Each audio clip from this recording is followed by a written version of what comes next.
Faqat shahar atrofida emas, shahar ichidan ham arzonroq bir variantni top beringlar degan mijozlarimizga, xudo xolasa bugun zo'r variant chiqib qoldi akalar. Sergeli tumani Qumarg'i mahallaga kelganmiz. $82,000 ga 1.2 sotuv 4 xonali yangi qurilgan high-tech uchastkani sotuvga qo'yishdi.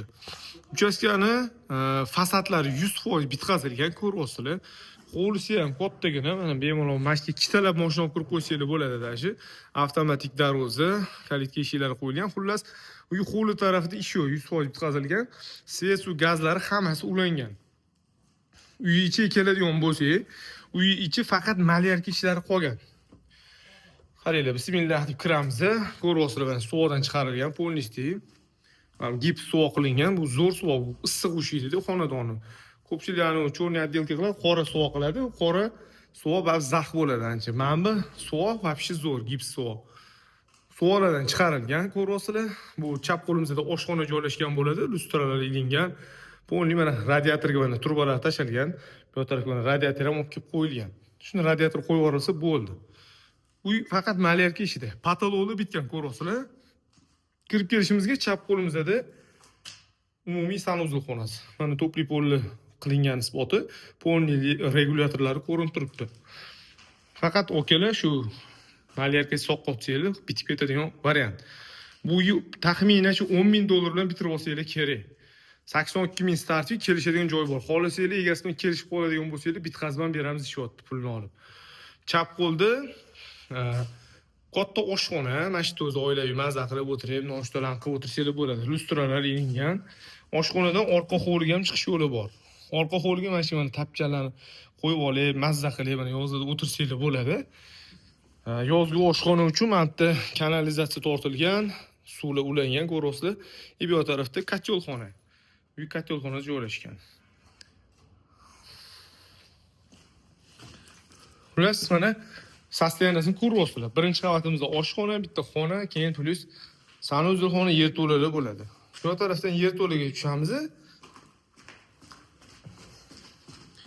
Mana bardakligiga e'tibor qilmaysizlar, endi hali bitmagan uchastka.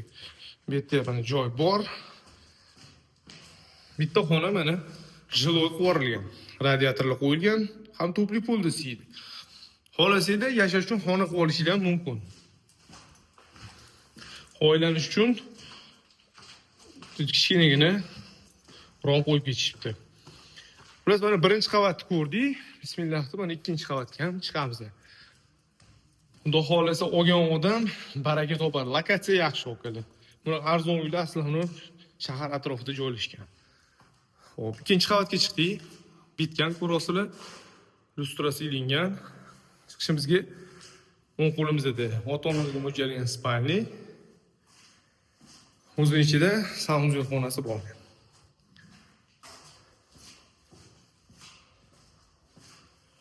Yonida umumiy sanuzul xona. Sanuzul xonadan keyin yana kattalik mo'ljallangan yotoqxona. Hamma xonalar to'pli polda radiator ichida o'zini regrovka qilish uchun sistemasi bor. Bu tarafda detskiy yotoqxona. Okalar, uyimiz sizlarga qiziq bo'lsa, aloqaga chiqarasizlar, nomer qoldiramiz. Lokatsiya bo'yicha kelib, bemalol egasi bilan savdosini qilsangiz bo'ladi. Adres yana bir marta eslatib o'taman.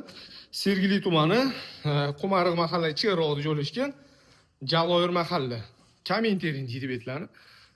Shuni so'rab kelsanglar bo'ladi, bemalol egalar bilan savdoni qilasiz.